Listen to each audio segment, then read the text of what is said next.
to Wider View, the program that provides perspectives on the news outside the narrow confines of the mainstream media. I'm your host, Charles Dunaway. My guest today is Matthew Ho. Matthew took part in the American occupation of Iraq, first in 2004 and 5 in the Salah al-Din province with a State Department reconstruction and governance team, and then in 2006 and 7 in Anbar Province as a Marine Corps company commander. When not deployed, Matt worked on Afghanistan and Iraq war policy and operations issues at the Pentagon and State Department from 2002 through 2008. In 2009, he resigned in protest from his post in Afghanistan with the State Department over America's escalation of the war. Matthew Ho is currently a senior fellow at the Center for International Policy. Welcome, Matt. It's kind of a sad commentary on U.S. foreign policy. You resigned 10 years ago to protest the escalation of the war in Afghanistan, and it's still going on. And in 2010, President Obama said, and I quote, "It's very easy to imagine a situation which, in the absence of a clear strategy, we end up staying in Afghanistan for another 5 years, another 8 years, another 10 years. We would do it not with clear intentions, but just out of inertia or an unwillingness to ask tough questions." So why are we still in Afghanistan? Well, I think the answer lies in we don't have the political will to leave. It's the same reasons why, Guantanamo Bay, the prison there has not been closed. It's just a question of having the political courage to say we've made massive errors, we've been wrong, these wars are unwinnable, and to leave the conflict, as well as try and find other avenues for peace. 10 years ago, President Obama escalated the war in Afghanistan, and he massively escalated the war. When he came into office, there were 30,000 American soldiers there, and he added an additional 70,000 American soldiers, plus another 30 or 40,000 NATO soldiers, plus about 100,000 contractors. And so it wasn't a minor escalation. This was literally the United States military could not provide a larger force and sustain that force. It just was not possible to do. The United States military provided the most it could. And what happened was, exactly as many people who were not just outside the U.S. military, but also tell you inside the U.S. military and the U.S. government knew was going to happen, that it was going to broaden the insurgency. It was going to, for lack of a better phrase, add fuel to the fire.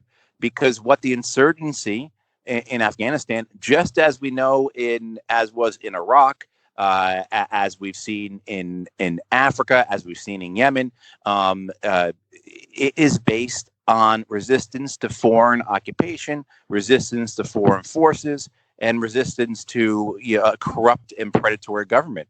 So, what's astonishing to me is not just that the Afghan war has continued to go on,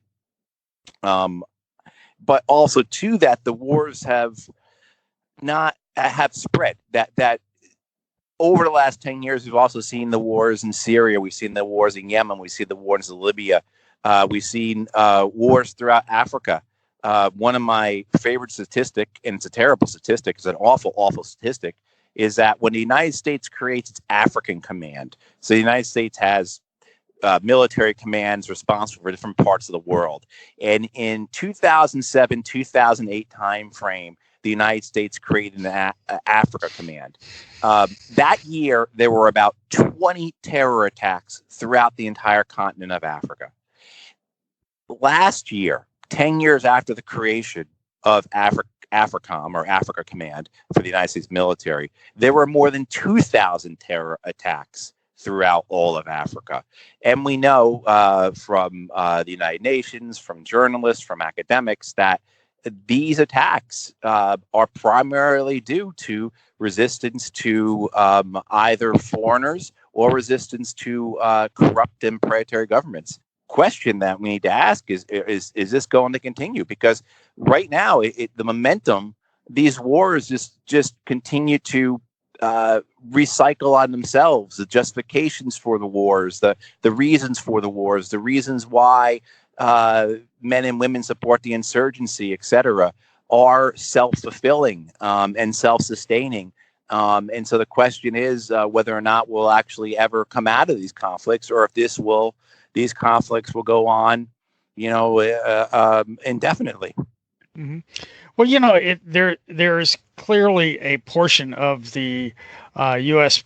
population, of the voting population, that supports these wars and supports the troops, as we say.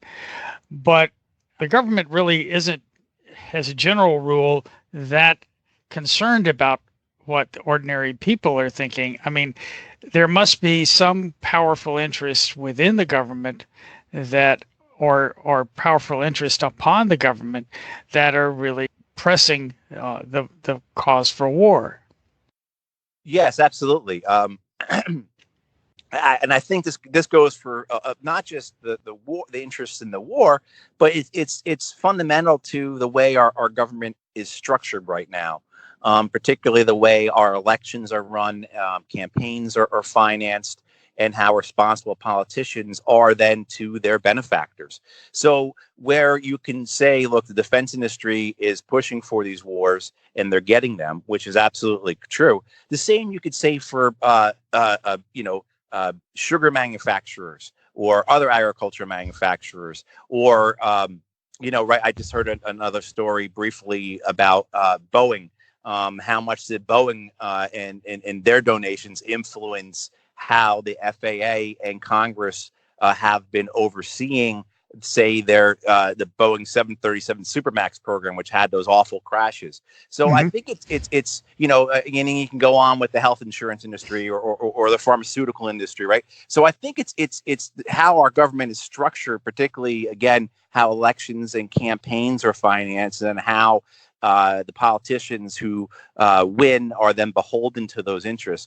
Because when you look at the amount of money that the defense industry gives to politicians, it's really not that great when you compare it to other industries. It's on par with the other industries. Not saying it's not nefarious or it's not damaging, but it is par for what's occurring with how our government is run and how decisions are made.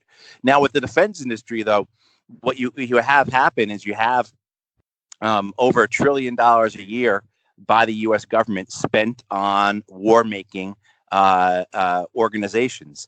So besides the Pentagon's budget, which this year will be about $735 billion, you also have funding for the Department of Energy, for the nuclear weapons program. You have funding for Homeland Security. You have funding for all the intelligence agencies, with which we have more than 20 different intelligence agencies. You have funding for the Department of Veterans Affairs, which is the second largest by size in terms of money appropriated to it, which is over $200 billion a year for veterans.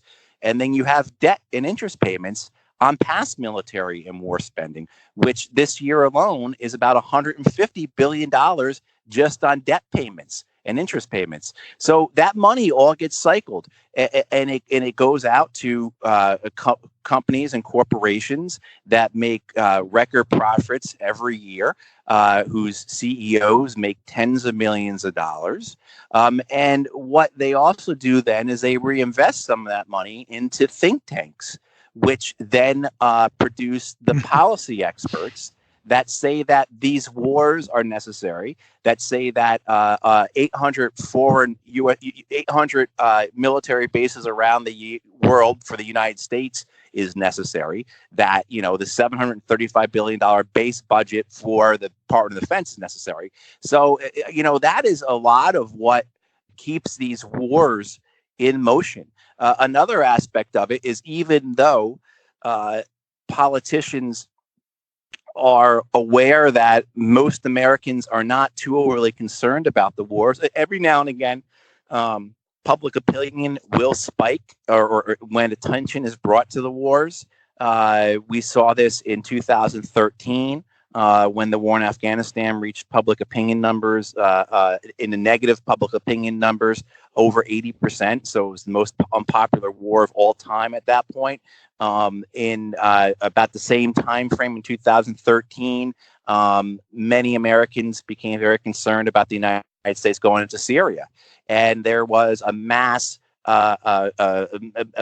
telephoning and emailing of Congress and the White House, and the United States launch attacks or invade Syria at that point. But so at times this does come out, and the public does get involved. But for the most part, I think what politicians are afraid of is that they are afraid that they are going to be called weak, that they are afraid that they are going to be portrayed as soft, that they aren't tough enough. And certainly we saw that with President Obama.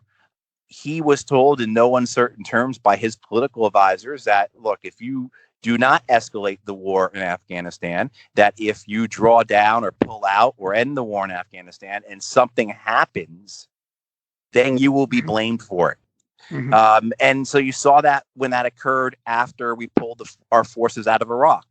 And what occurred in Iraq in 2013, 2014 was not because U.S. forces were pulled out of Iraq, but it was because of incidents inherent in Iraq between ethnic differences, as well as support for the U.S. support for rebel forces in Syria, which spilled over the border into Iraq.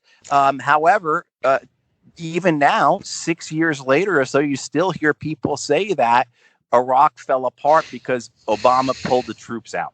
And I think that's what we just saw recently with Donald Trump, where Donald Trump was looking forward to some type of initial peace agreement with the Taliban in Afghanistan, that he was looking forward to have made good on his campaign promise to end the war in Afghanistan. But then he turned on Fox News and he read Twitter, and he saw various right conservative commentators saying that he was weak, that he was losing the war.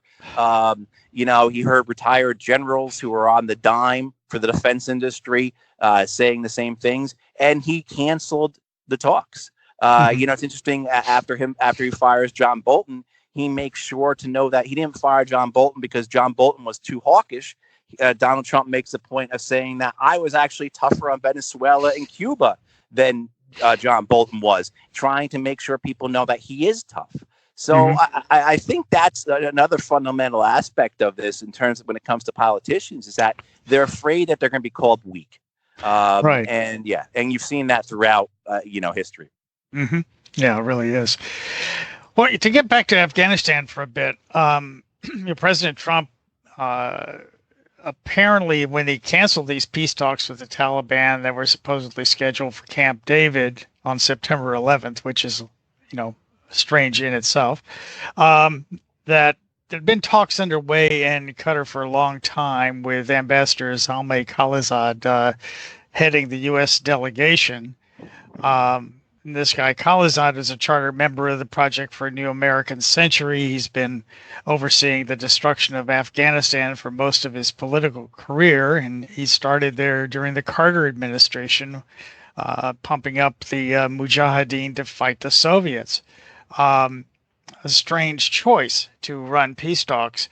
Do you think these talks were serious, or were they basically a tactic, a delaying tactic?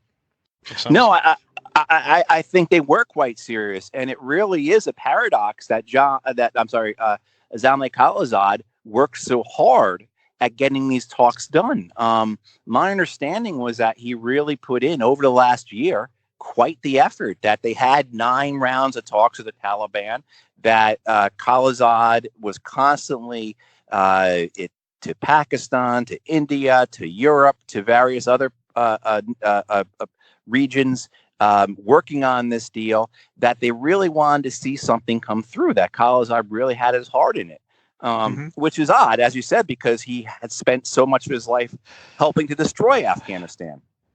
But this is, I think, one of those examples where when you understand who the individual is, you understand why they may do certain things.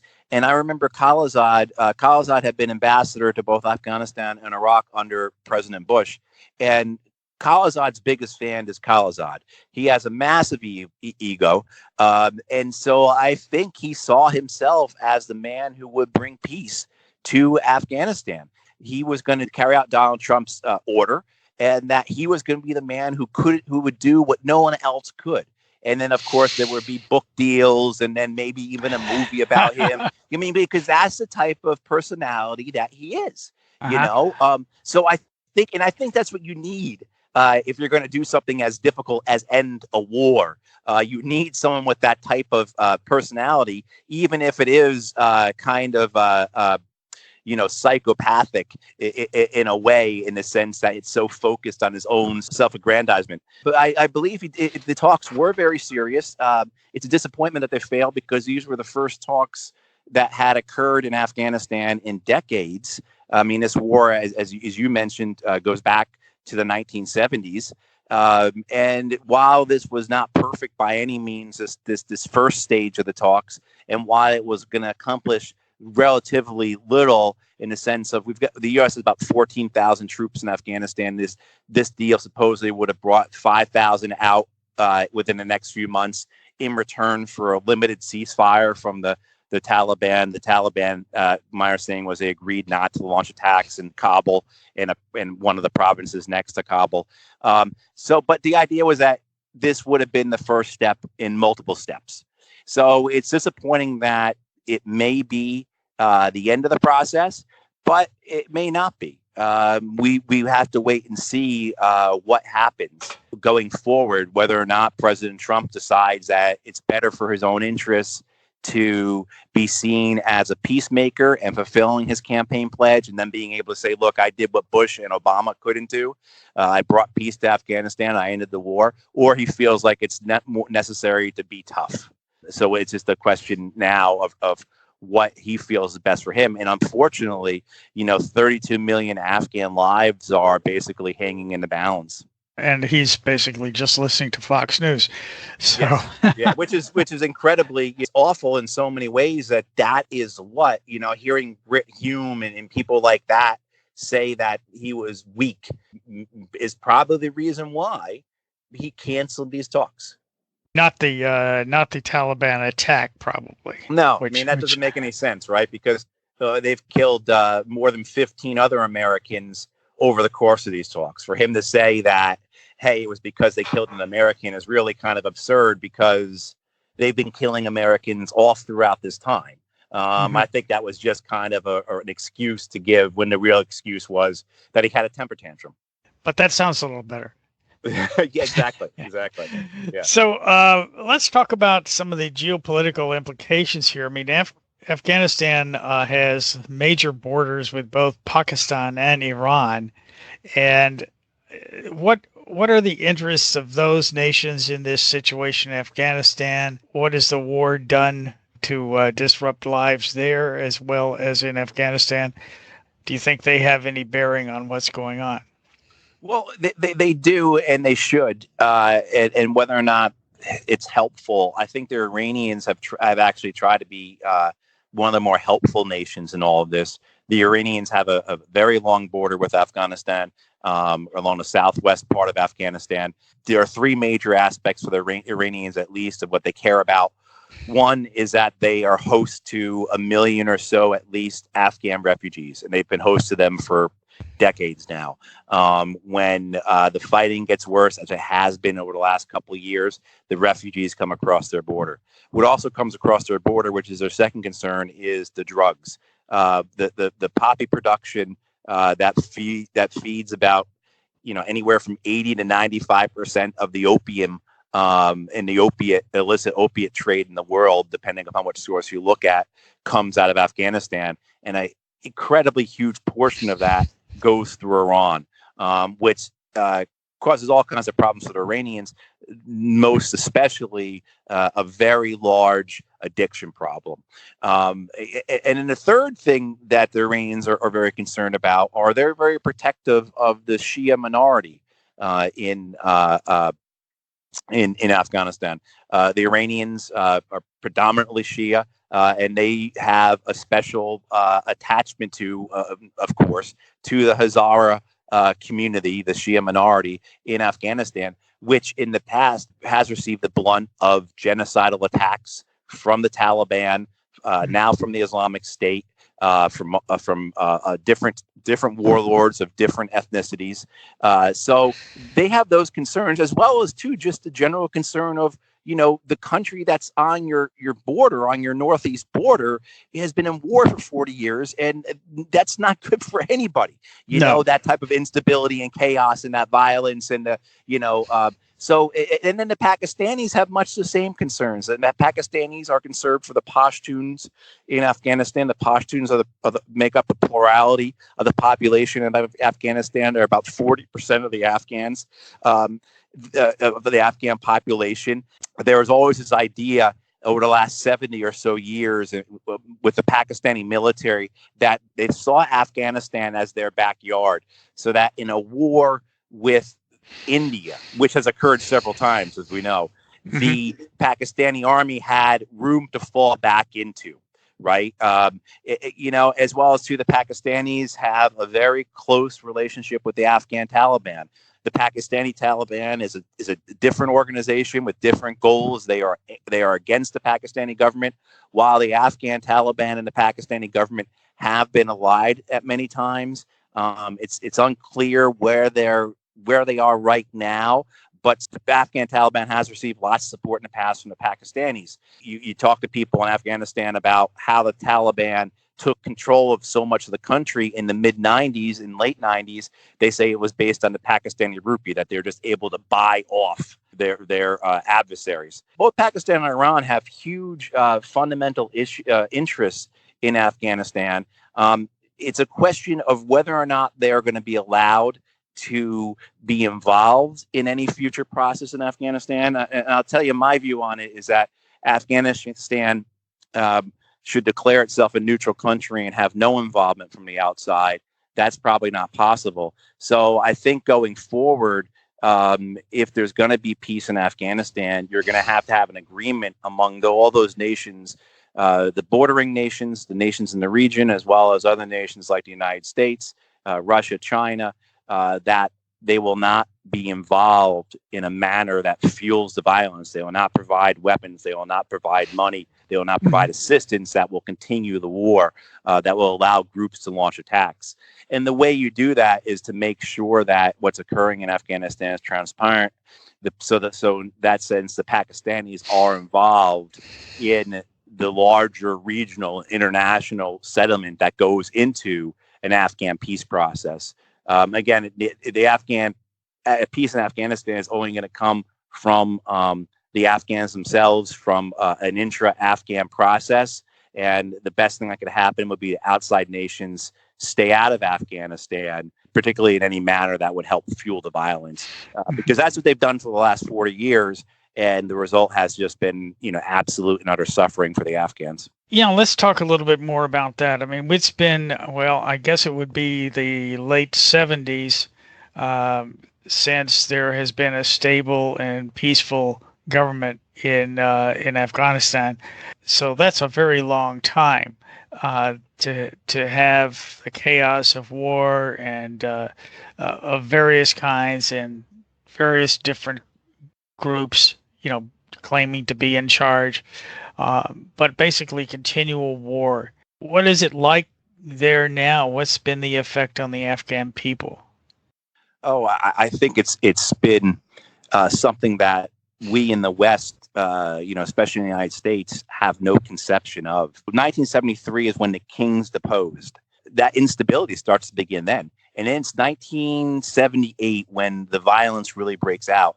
And by some estimates, by the time that the Soviet Union invades in December of 1979, as many as 100,000 Afghans have already been killed before the Soviet Union invades. And as you mentioned, Charles, the United States starts funding these Islamist rebel groups in Afghanistan for months, at least 6 months prior to the Soviet Union invading. The idea in the Carter administration, Zbigniew Brzezinski, who was Jimmy Carter's national security advisor, was the main architect of this, or claimed to be the main architect of it. The idea was that we were going to bait the Soviet Union into invading Afghanistan to give them their own Vietnam. And, Right. That actually, in terms of a strategy, it actually did work. The Soviet Union did end up invading. They were stuck there for 10 years. It shattered the Soviet Union in a bunch of different ways. But more importantly, it killed more than 1 million Afghans, sent millions of Afghans either internally displaced or as refugees outside the country. And it set back a nation that had up until that time been trying to move forward, have been trying to progress. And actually, that's some of the fundamental reasons for the conflict, was kind of this fight between traditional versus progressive elements of society. It broke down into a bunch of other lines, ethnicities, regional, city versus country, that kind of thing. But after the Soviet Union leaves, and the reality is the United States did not leave Afghanistan. For years after the Soviet Union left, we continued to put weapons and money and support to these various mujahideen groups that were fighting to defeat the communist government in Kabul, because that stood for a few years after the Soviet Union left. But the United States wanted victory. So we continued to fund the war, which destroyed the peace talks that had been put in place. But because the United States didn't stop funding these mujahideen groups, they kept fighting and the peace process fell apart. Mm-hmm. That leads into this awful, terrible civil war from which the Taliban come out of.